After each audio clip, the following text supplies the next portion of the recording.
bersukacita pada saat ini. Kami merasakan kasih Tuhan yang begitu sempurna, yang senantiasa Tuhan limpahkan bagi setiap kami. Kami mengasihi Engkau.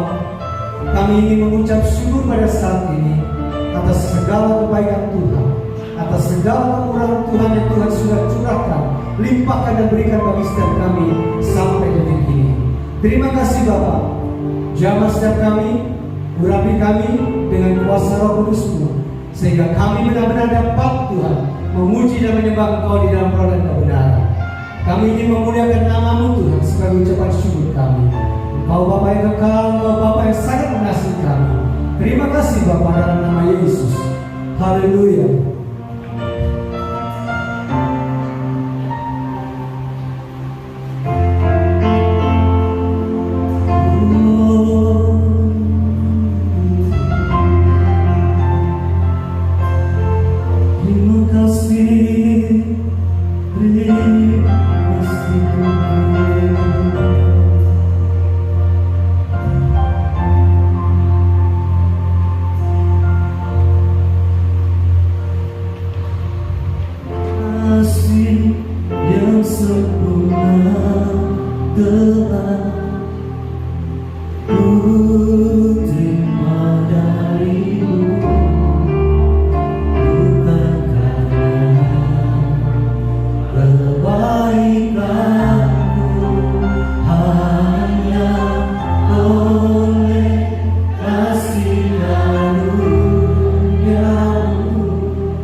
sempurna bagi kami. Terima kasih, terima kasih Tuhan.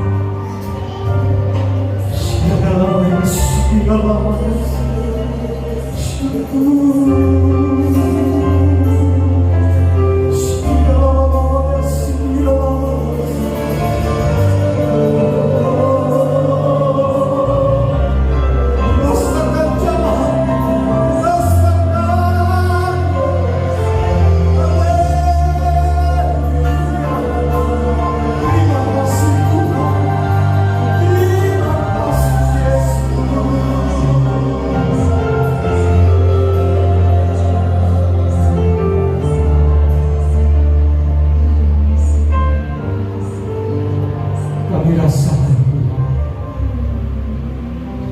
Kau melawat setiap kami.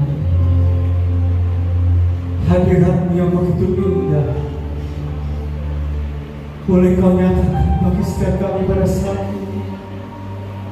Kami yang datang dengan sakit penyakit, Kau sudah sembuhkan kami Tuhan. Kami yang datang dengan beban berat, Tuhan Kau sudah berikan kelegaan bagi setiap kami. Tuhan, kasih-Mu yang luar biasa. Tuhan Kau juga bagi kami. Tiba saatnya bagi kami. Kami mau bersorak-sorai untuk memuji memuliakan nama-Mu. Pimpin kami dengan kuasa-Mu Tuhan, sehingga kami dapat memuji Kau dengan benar. Terima kasih Bapa. Jemaat yang siap memuji nama Tuhan, katakan bersama-sama dengan saya. Amin. Beri sorak-sorai yang baik kepada Tuhan. Tuhan sangat baik. Amin. Jangan mengalah untuk melayani Tuhan. Amin. Siap? Siap. Mari kita bersuka cita dalam Tuhan.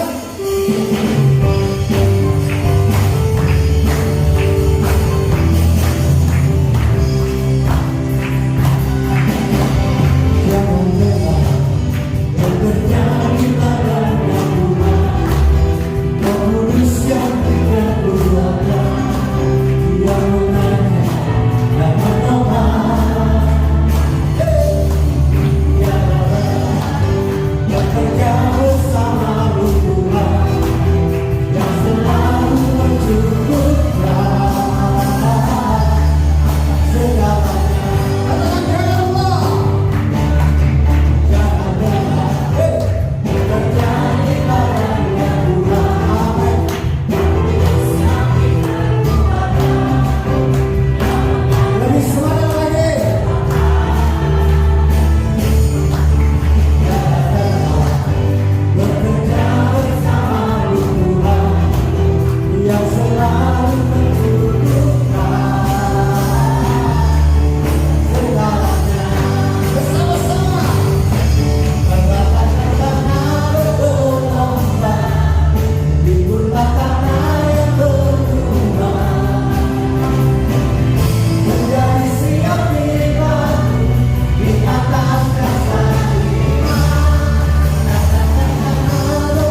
percaya bahwa kita semua diberi kuasa oleh Tuhan? Yang amin masih sebagian. Saudara percaya diberi kuasa oleh Tuhan? Haleluya, beri sorak-sorai kemuliaan Tuhan.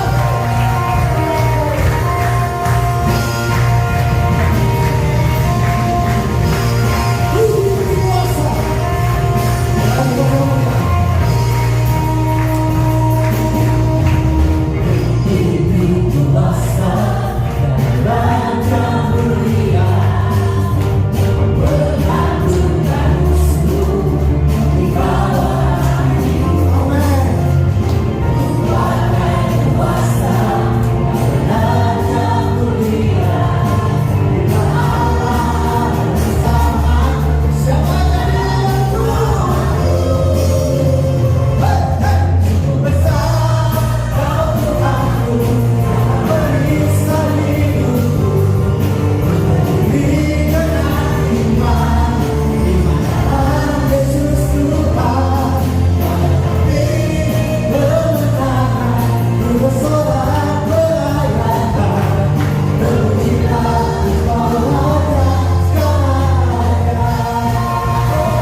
kami. Tidak ada satu pun yang tersembunyi. Kalau pada malam hari ini Tuhan kami ada di tempat-Mu, kami merendahkan diri kami di hadapan Tuhan, mensyukuri anugerah-Mu dalam hidup kami. Betapa besar, betapa agung, betapa mulia di dalam setiap hidup kami. Sehingga hati kami limpah dengan syukur kepada-Mu Tuhan. Dan tiba saatnya bagi kami untuk kami menyediakan hati kami, untuk kami berikan telinga hati, untuk kami terima firman pada malam hari. Tuhan, urapi kami semua pada malam hari dengan urapan Roh Kudus, sehingga kami boleh menangkap setiap kebenaran firman-Mu dan kami dimampukan untuk melakukan dalam setiap kehidupan kami. Kuasai hamba-Mu, urapi hamba-Mu untuk menyampaikan pesan Tuhan pada malam hari ini. Biar firman-Mu menguatkan kami, firman-Mu menuntun kami untuk kami berjalan di dalam kebenaran. Terima kasih Tuhan. Kami bersyukur dalam nama Tuhan Yesus. Kami siap terima firman. Haleluya. Amin. Silakan duduk Bapak Ibu yang dikasihi Tuhan.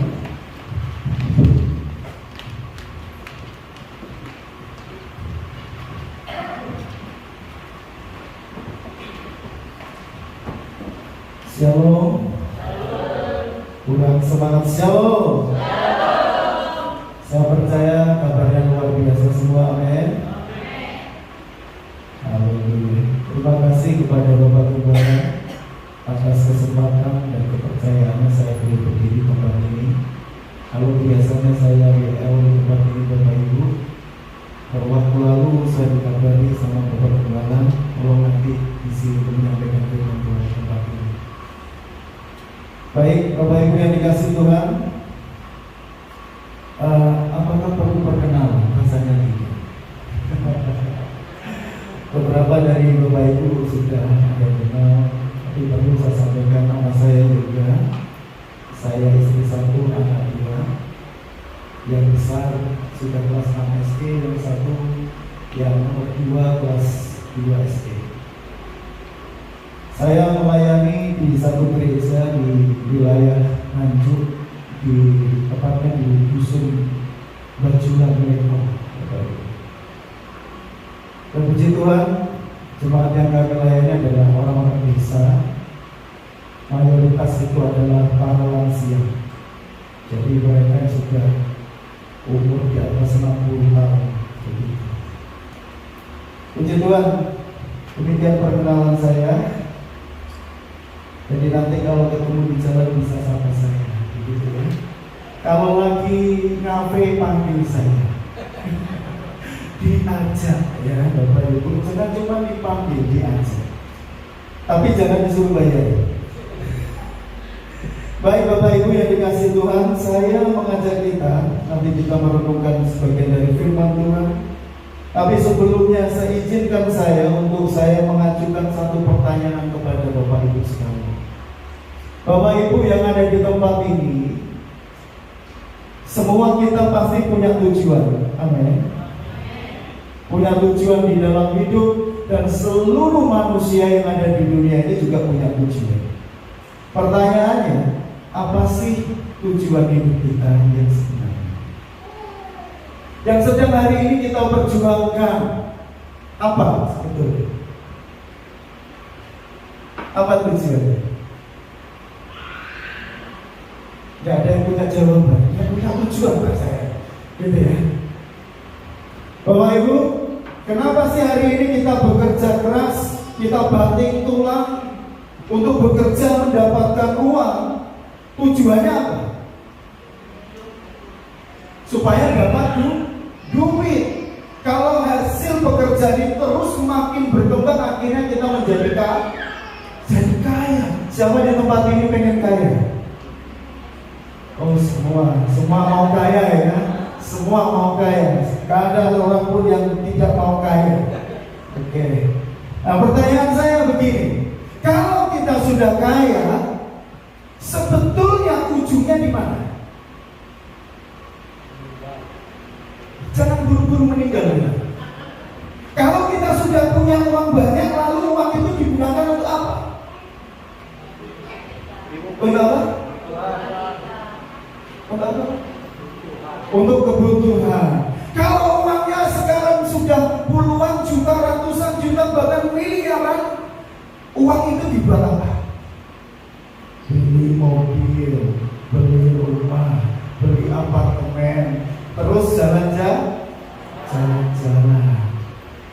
Jalan-jalannya bukan di daerah lokal, tetapi mulai keluar negeri. Tujuannya jalan-jalan itu apa sih? Pengen senang. Kalau kita bertanya kepada seluruh manusia di dunia ini, sebetulnya tujuan hidupnya bermuara kepada namanya bahagia. Semua setuju? Kita setuju dulu. Jadi bahwa semua orang di dunia ini betulnya apa yang dilakukan adalah tujuannya dia memperoleh yang namanya kebahagiaan. Kenapa sih seorang jomblo pengen menikah? Kenapa? Ya loh. Kenapa seorang jomblo pengen nikah? Harapannya apa?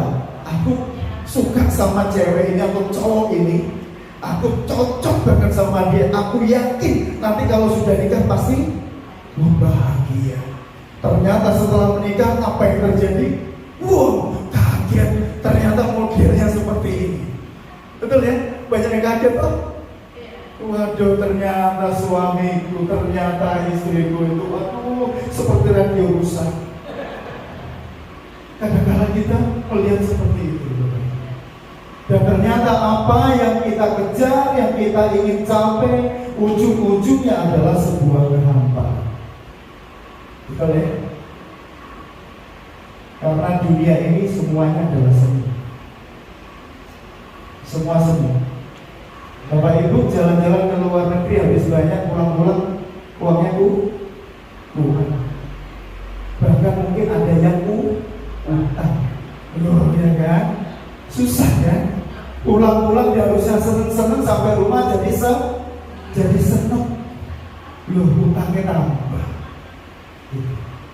Nah, Bapak Ibu yang dikasih Tuhan, bahwa tujuan manusia adalah untuk happiness atau kebahagiaan.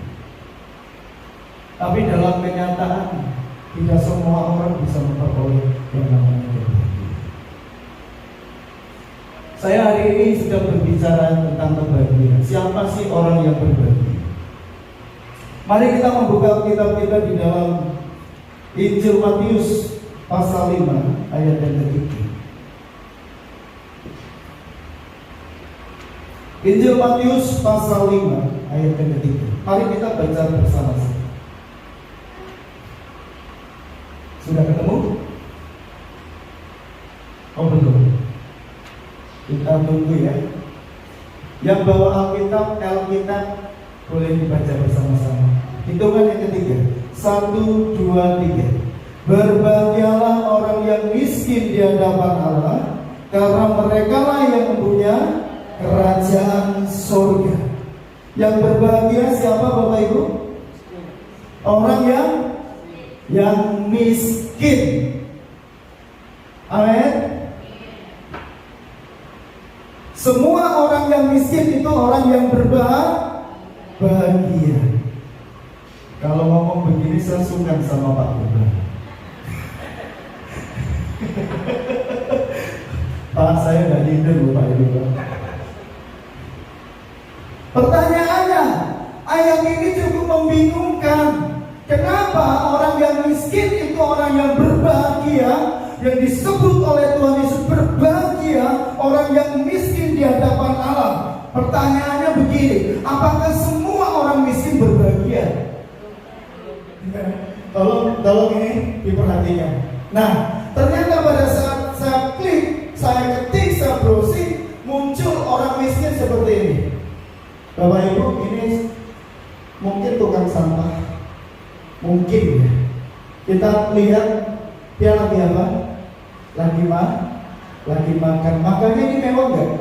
Enggak. Ini mungkin nasi bungkus, gitu ya. Ini nasi bungkus, terus apa? lihat mukanya sekarang, lihat wajahnya. Kira-kira raut wajahnya ini bahagia atau tidak? Kalau kita amati, kita cermati, muka ini adalah muka yang sangat berbeban. Orang yang sangat berbeban berat, orang yang susah.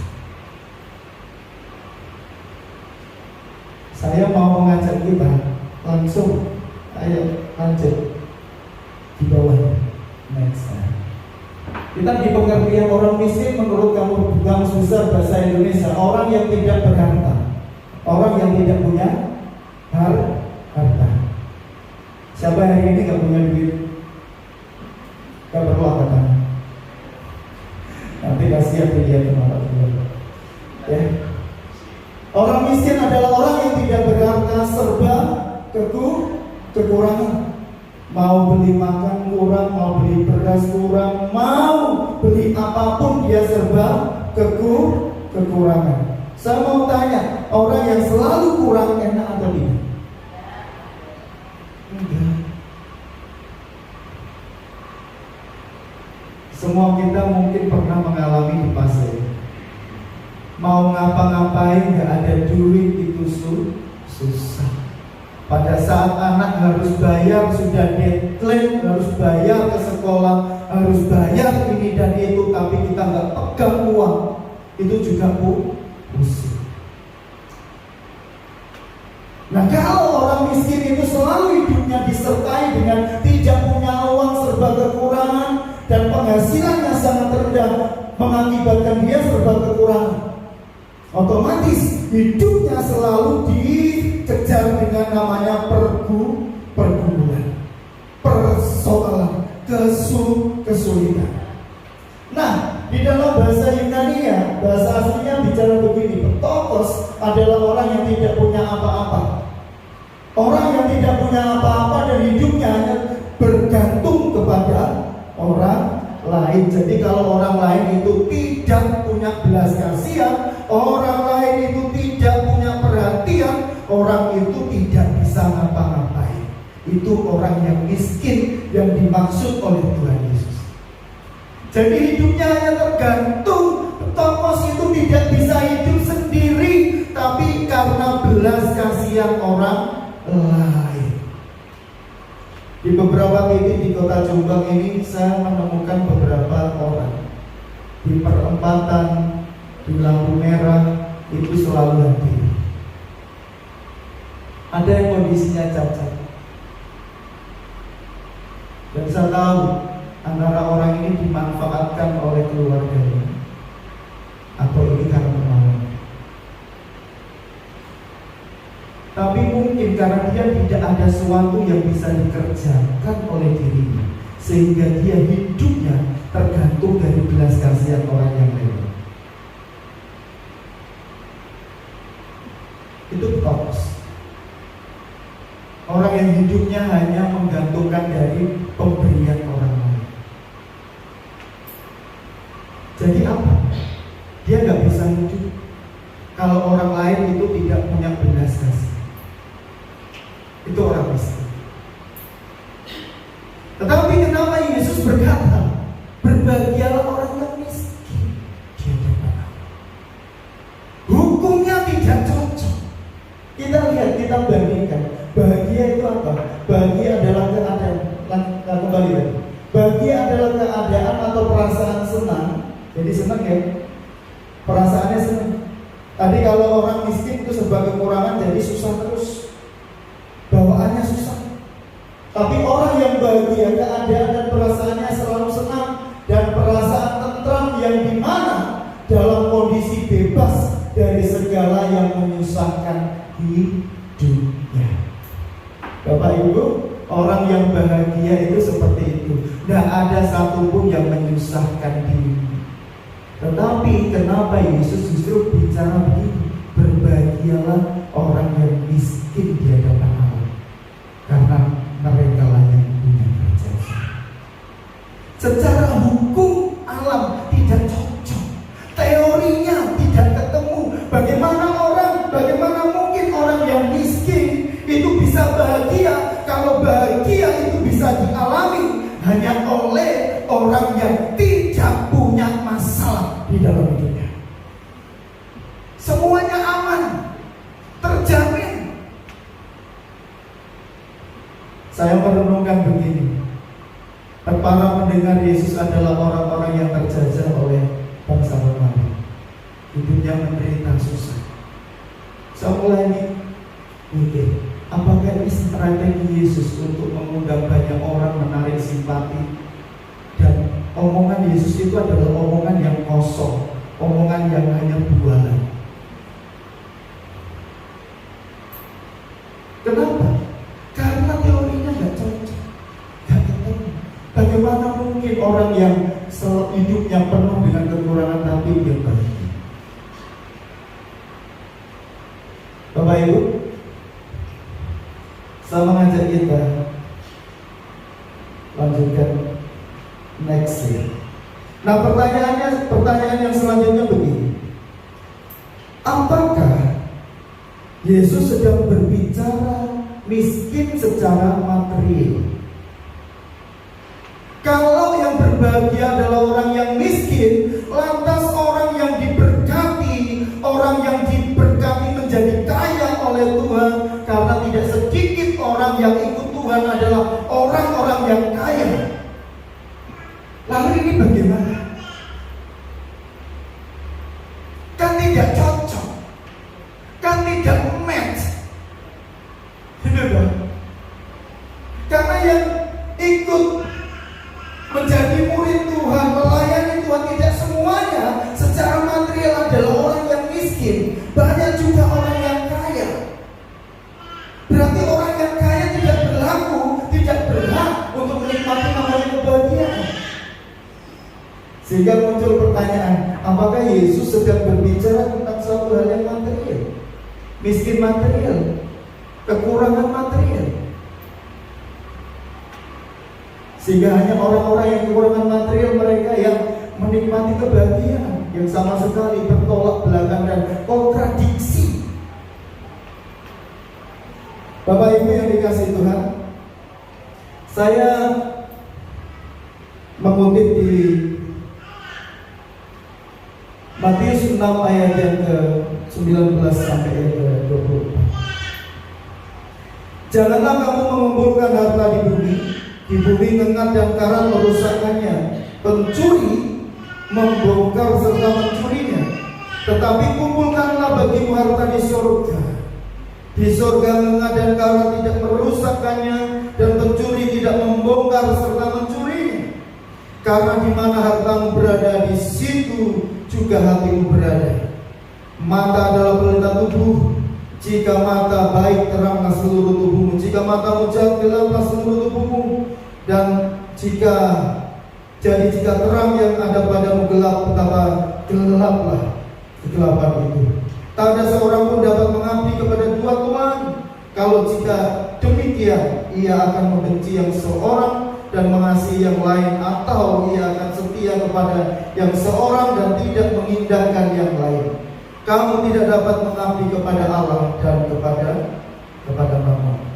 Jadi di sini terang sekali Yesus berbicara dengan tegas bahwa sebetulnya orientasi kehidupan kita adalah kehidupan surga. Loh, kalau begitu gak usah kerja, Pak. Kalau begitu kita gak usah mengumpulkan harta. Yesus sedang tidak berbicara itu.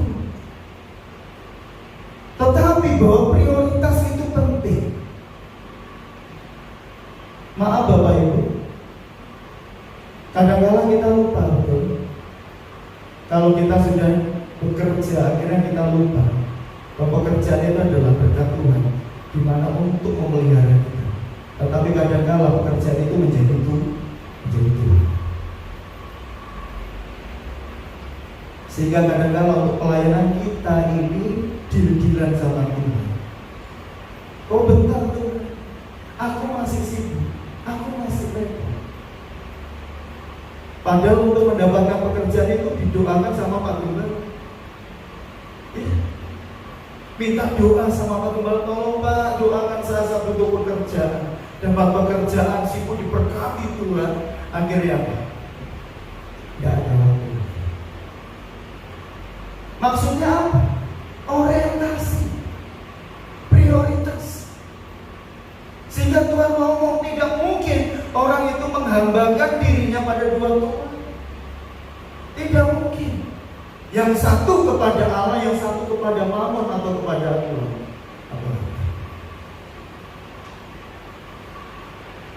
Ternyata Yesus membuat perbandingan yang jauh lebih penting dalam hidupmu adalah harta di surga. Harta di surga. Berarti apa? Di sini Yesus sedang berbicara. Yang dimaksudkan Yesus bukanlah hal yang material. Orang yang miskin dan punya apa-apa selama di dunia, tidak. Lantas apa yang sedang Tuhan Yesus bicarakan? Saya mengutip beberapa versi selanjutnya. Di versi terjemahan baru berkata, berbahagialah orang yang miskin di hadapan Allah, seperti Alkitab yang kita punya. Ayatnya mengatakan, diberkatilah orang yang miskin dalam roh. Tapi memang betul di terjemahan bahasa aslinya mengatakan pneumati, yaitu roh. Orang yang secara spiritual itu selalu mengalami rasa haus, rasa lapar. Di terjemahan lama, berbahagialah segala orang yang rendah hatinya. Saya tertarik di sini, Bapak Ibu. Rendah hatinya. Kadang-kadang kita datang pada Tuhan itu dengan tidak sikap yang rendah. Maaf, kadang-kadang kita pun acuh dengan Tuhan. Kita datang di tempat ini kadang-kadang tidak begitu peduli dengan Tuhan yang sedang kita sembah, yang kita sedang kita. Berbahagialah segala orang yang rendah hati, karena mereka yang mempunyai kerajaan surga. Bahasa Indonesia sehari-hari, berbahagialah orang yang merasa tidak berdaya. Orang yang sekarang merasa tidak berdaya itu dia selalu membutuhkan orang lain. Aku gak punya kekuatan, aku gak punya sumber daya, aku gak punya resources. Apa yang kuandalkan tidak ada. Ternyata orang miskin diterjemahkan, aku berbahagialah orang yang tidak berdaya dan hanya bergantung kepada Tuhan. Hanya bergantung kepada Tuhan. Karena hanya Tuhan saja pengharapan, Tuhan saja penolong, Tuhan saja sumber pertolongannya. Karena mereka adalah anggota umat Allah. KSI, sungguh diberkati Allah orang yang menyadari bahwa dirinya memiliki kebutuhan rohani. Bukan cuma kebutuhan jasmani, tapi kebutuhan rohani yang harus dipenuhi. Seperti malam hari ini, kita datang ke tempat ini karena kita tahu aku punya kebutuhan rohani. Kita mencari Tuhan, bukan mencari yang lain. Amin. Karena tadi aku gak mampu tanpa Tuhan, aku gak berdaya. Terlalu kompleks, terlalu rumit masalah dalam hidupku, sehingga gak ada kekuatan, gak ada sesuatu resources yang bisa mengandalkan, gak ada. Sungguh diberkati Allah, menyadari bahwa dirinya memiliki kebutuhan rohani, bahwa mereka lah yang akan menjadi warga kerajaan Allah. Berbahagialah orang yang miskin dalam roh, seperti tadi. Berbahagialah mereka yang tidak punya apa-apa di hadapan Allah, karena mereka di kerajaan Allah. Dan seterusnya.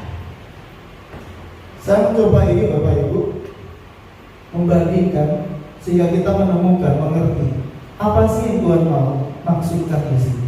Orang yang miskin kita bisa menemukan dari beberapa versi. Kita mengambil sebuah kesimpulan, orang yang miskin itu bukanlah orang yang tidak punya apa-apa secara materi. Bukan. Tetapi orang yang punya kesadaran dalam dirinya bahwa hidup saya itu tidak bisa hidup tanpa Tuhan.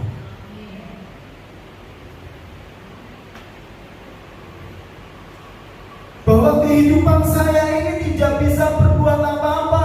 Seperti halnya Yohanes 15 mengatakan, kamu tidak bisa berbuat apa-apa kalau kamu tidak tinggal di dalam aku.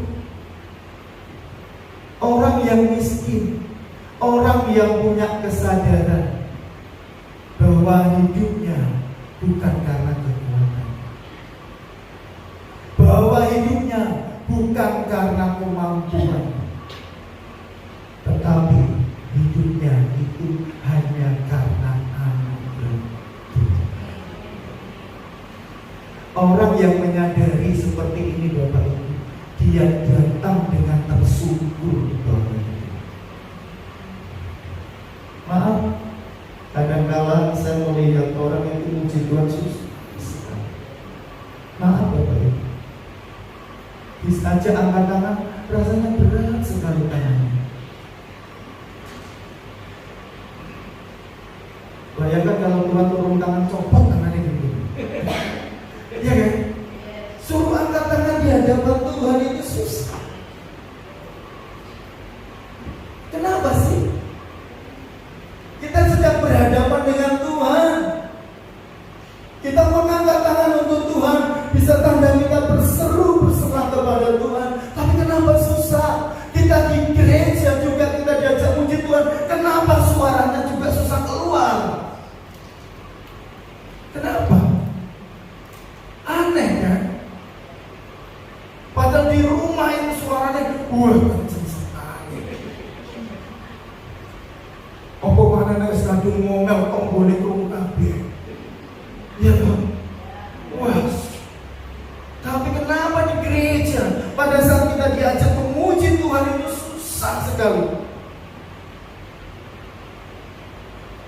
Maaf Bapak Ibu, mungkin ada sesuatu yang salah. Mungkin kita sedang tidak menyadari, kita sedang tidak memuji Tuhan. Mungkin kita sedang merasa, aku kuat, aku bisa, aku mampu. Sampai akhirnya kita kelelahan, kita capek. Saya kaget berapa hari yang lalu sedang viral di medsos. Karena satu keluarga itu bunuh. Sudah melihat ya? Itu terekam CCTV. Dan kamu lihat dari penampilannya, mereka tuh necis-necis, keren-keren. Saya merasa orang ini ya gak seperti kondisi, mungkin kan tidak seperti saya secara keuangan dan seterusnya. Tetapi yang bikin saya bingung dan kaget itu, kok orang senekat itu ya? Di lift itu papanya ciumi anaknya sebelum lompat dari apartemen dari lantai paling atas. Saya tidak tahu motifnya apa, tapi saya percaya bahwa orang ini sedang frustrasi. Orang ini sedang lelah. Sehingga Yesus pernah berkata, marilah kepadaku semua yang berdosa dan berbeban, aku akan memberikan kalian. Kepada siapa? Orang yang mau dan orang yang mau datang. Orang yang mau datang adalah orang yang rendah hati.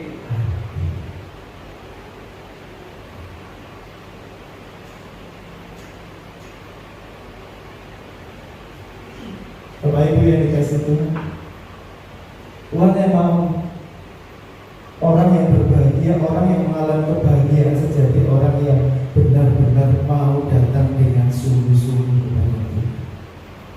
Karena apa? Kebahagiaan itu tidak bersumber dari diri. Tapi firman Tuhan berkata apa? Roma 14 ayat yang ke-17. Sebab kerajaan Allah itu bukan bicara tentang makan dan minum, tapi bicara tentang kebenaran, damai sejahtera dan sukacita oleh Roh oleh Roh Kudus. Maksudnya apa? Isi dari kerajaan Allah itu adalah kebenaran, sukacita, damai sejahtera. Nah, kalau orang punya ini semua berarti hidupnya happy. Kalau orang punya kebenaran, punya sukacita, punya damai sejahtera, orang itu adalah orang yang berbahagia. Semuanya itu ada di mana? Semuanya itu ada di dalam kerajaan Allah. Sehingga Yesus berkata, berbahagialah orang yang miskin di hadapan Allah. Berbahagialah orang yang punya kerendahan hati untuk mencari Tuhan. Berbahagialah orang yang sungguh-sungguh datang menghampiri Tuhan. Berbahagialah orang yang sungguh-sungguh haus dan lapar dan dia datang mencari Tuhan. Karena apa? Karena dia adalah yang punya kerajaan Allah. Maksudnya apa? Dia yang memiliki kerajaan Allah. Dan firman Tuhan mengatakan apa? Kerajaan Allah bicara tentang kebenaran, sukacita, dan damai sejahtera. Tidak ada di tempat lain. Tuhan hanya mau kita membuka. Amin. Tuhan hanya ingin setiap diri tundukkannya. Jangan merasa kuat. Tuhan, aku gak perlu kuat. Aku gak perlu. Tuhan hanya mencari setiap lutut yang berdoa, hati yang hancur.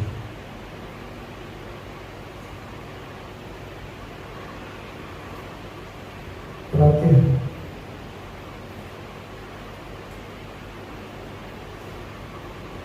Yeremia pasal yang ke-17 ayat yang ke-7.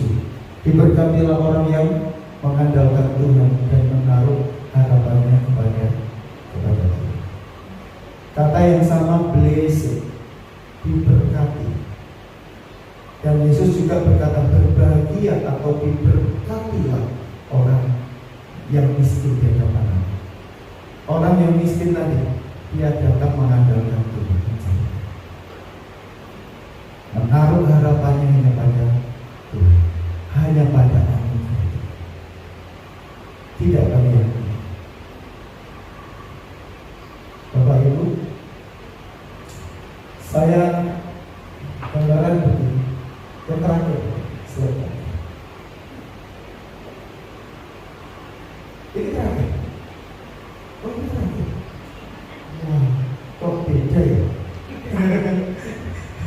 Bapak Ibu, saya memberikan sebuah perumpamaan begini. Ini yang terakhir. Gelas itu akan bisa terisi pada saat tutup gelas itu dibuka.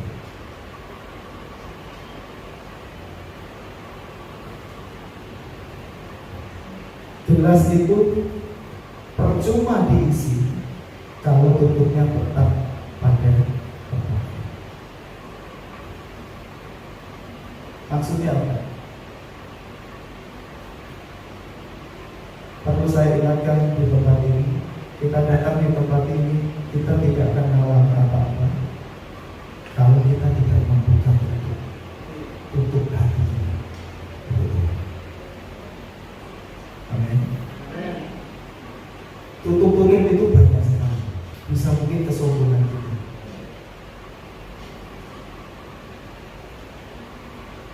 bisa mungkin sakit hati kita, bisa mungkin banyak hal yang lain di dalam hidup kita.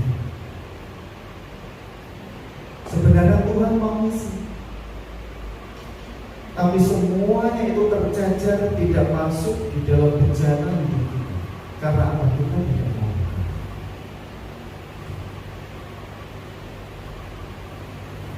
Jadi sederhana sekali. Kalau Bapak Ibu ingin berbahagia, mengalami sukacita dan sejahtera Allah,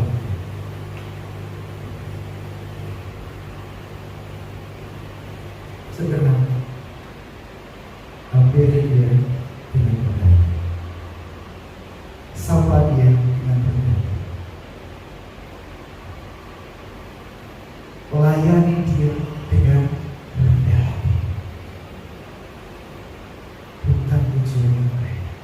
hampiri Tuhan ini aku.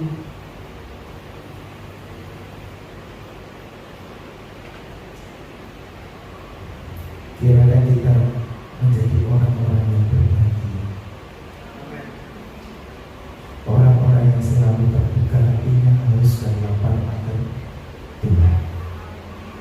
Ayo kita terus cari Tuhan, hampiri Tuhan Yesus berkati. Mari Bapak Ibu kita praktekkan pada malam hari. Saya minta waktu sedikit 5 menit aja, 5 menit aja. Ya datang bilang boleh tutup mata gitu. Kita kalau ada sesuatu yang hari ini sedang menutup setiap hidup kita, hati kita, Tuhan ingin melepaskan setiap damai sejahtera sukacita.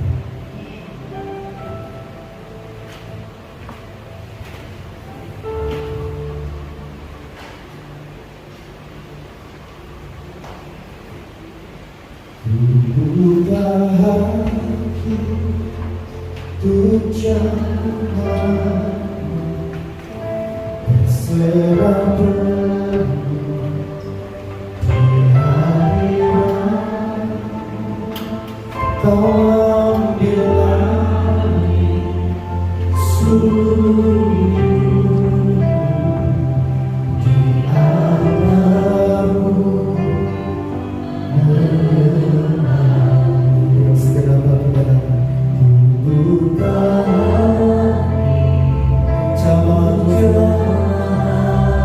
Kami jemaatmu di tempat ini, kami rindu mengalami setiap berkat-berkat Tuhan yang Tuhan akan seluruh hidup di antaramu bernyembah. Saudara kita berdiri sama-sama.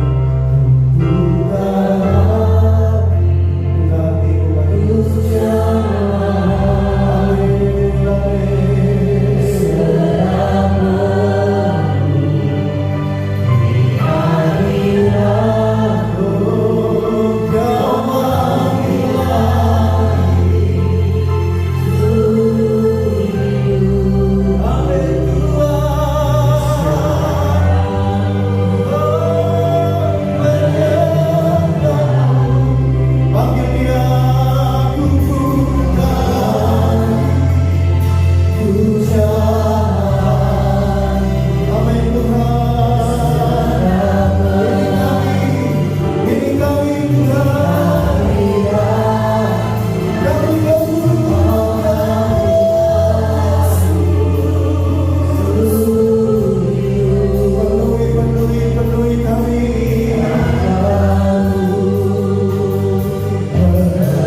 Ibu,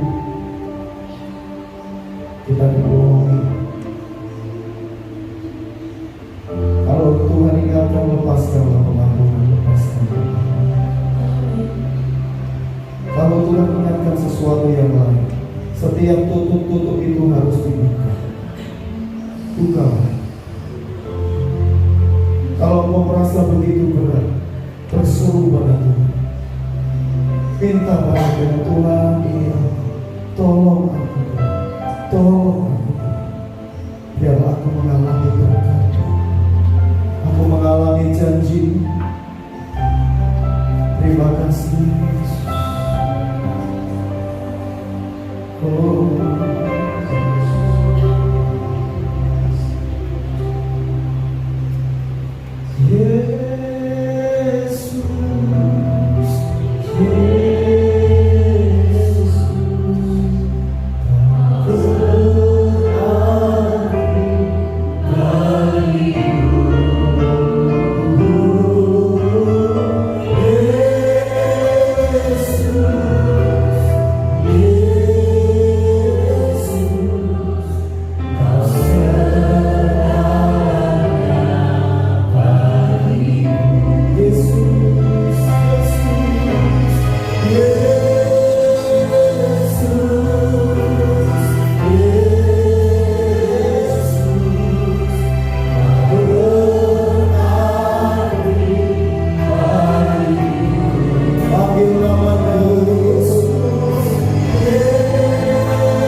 Bukan satu kebetulan malam ini kami dengar firman-Mu melalui hamba-Mu berbicara tentang kebahagiaan.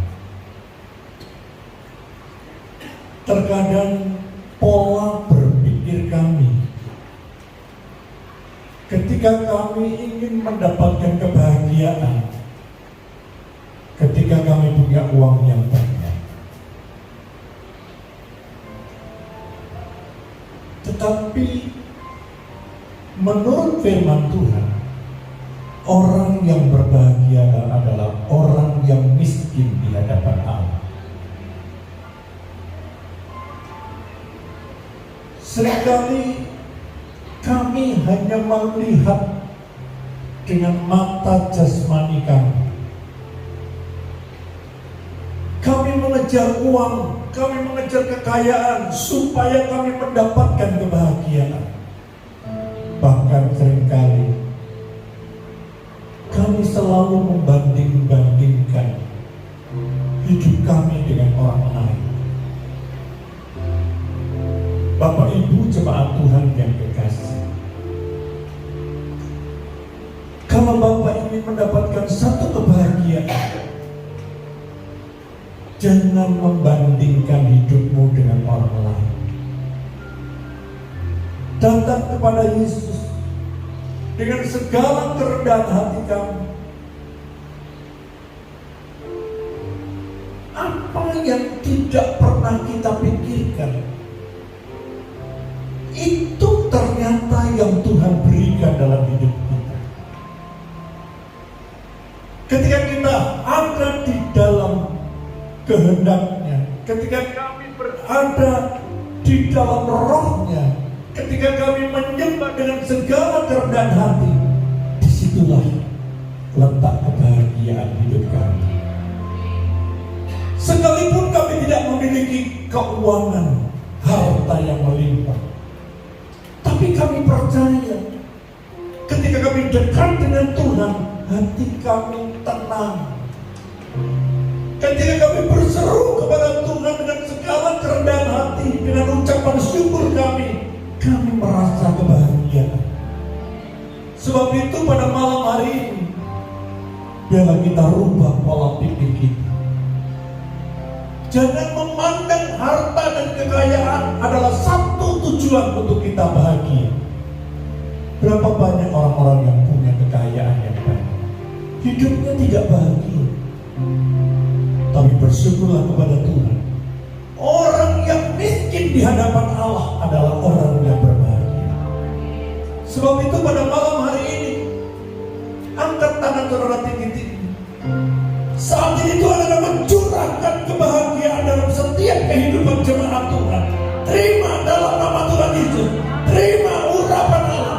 Terima kuasanya. Saat ini juga damai sejahtera kebahagiaan Engkau terima malam ini.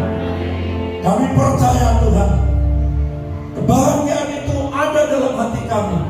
Ketika kami membuka tutup hati kami, kami membuka hati kami supaya kebahagiaan itu masuk dalam hidup saudara dan saya. Saat ini juga dalam nama Tuhan Yesus, terima kebahagiaan, terima damai sejahtera, terima ucapan syukur, dan apapun yang kita kerjakan Tuhan buat berhasil. Dalam nama Tuhan Yesus, kami alaskan doa dan permohonan kami. Haleluya. Amin. Silakan duduk jemaat Tuhan. Kami mengucapkan banyak terima kasih atas pelayanan banyak. Ada pengumuman?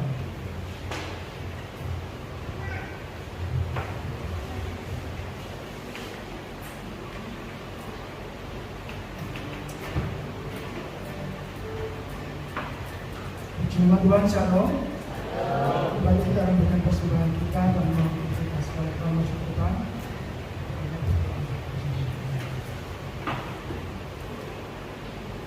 Mari kita berdoa bersama. Terima kasih Tuhan Yesus buat berkat firman-Mu yang sudah disampaikan oleh hamba Tuhan. Engkau berkati kembali Bapak yang sudah menyampaikan firman-Mu. Biarlah jemaat di tempat ini kami semuanya bisa melakukan di dalam kehidupan sehari-hari. Sebentar kami akan mengumpulkan persembahan Tuhan. Kau kuduskan, Kau sucikan persembahan yang kami kumpulkan untuk kemuliaan nama-Mu. Dalam nama Yesus, haleluya, amin.